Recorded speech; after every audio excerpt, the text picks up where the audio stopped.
Hello बच्चों, तो आओ प्रश्न को देखते हैं। यदि a और b क्रमशः -2, और 2, -4 हो तो बिंदु P के निर्देशांक ज्ञात कीजिए ताकि AP बराबर 3/7 AB हो और P रेखाखंड AB पर स्थित हो। तो दिए गए प्रश्न की मुख्य अवधारणा की बात करें तो बच्चों देखो, यहाँ पर हम देखें रेखाखंड AB, जहाँ पर बच्चों देखो A का निर्देशांक x1, y1 तथा B का निर्देशांक x2, y2 है। और बच्चों देखो, इस रेखाखंड को बच्चों बिंदु P m1 अनुपात m2 पर विभाजित करती है, जहाँ पर P का निर्देशांक x, y है।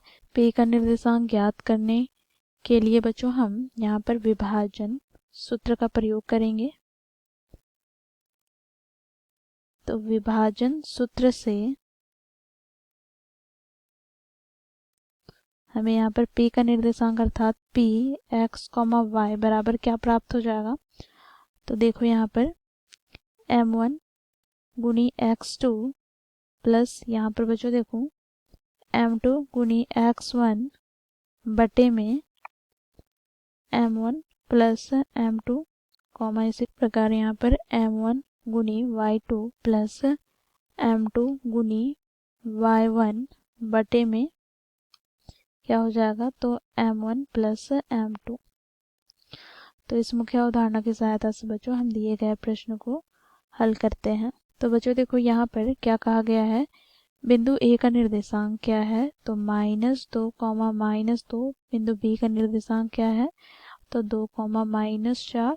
बच्चों देखो, इस दोनों बिंदु को मिलाने वाली रेखाखंड AB को बिंदु P विभाजित करता है m1 तथा m2 अनुपात में।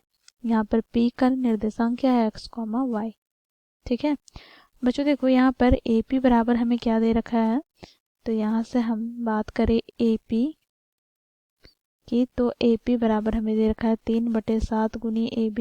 यहाँ से हमें प्राप्त हो जाएगा AP बटे AB बराबर 3/7। तो यहाँ से बच्चों देखो, यदि AP अर्थात m1 का मान 3 है तो बच्चों यहाँ पर AB पूरा कितना दिया गया है, 7। तो 7 में से बच्चों हम 3 घटा लेंगे तो ये हमें क्या प्राप्त हो जाएगा, 4। तो यहाँ पर m2 क्या हो जाएगा, 4। ठीक है, तो यहाँ पर m1 क्या है, 3 और m2 है 4।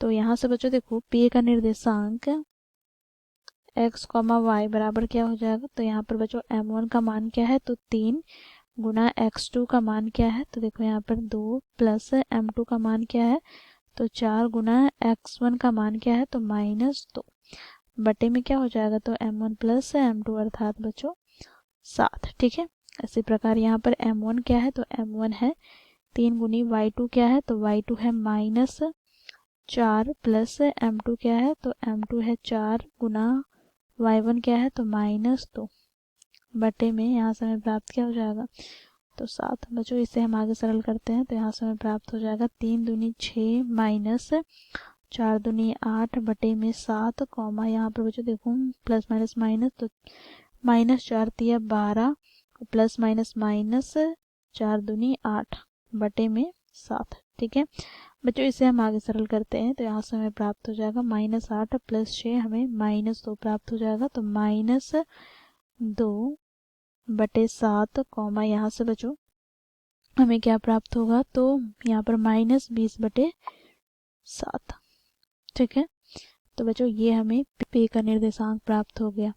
तो इस प्रकार बच्चों हम लोगों ने मुख्य अवधारणा की सहायता से दिए गए प्रश्न को हल किया। आशा करती हूँ आप लोगों को यह प्रश्न समझ में आया होगा। धन्यवाद।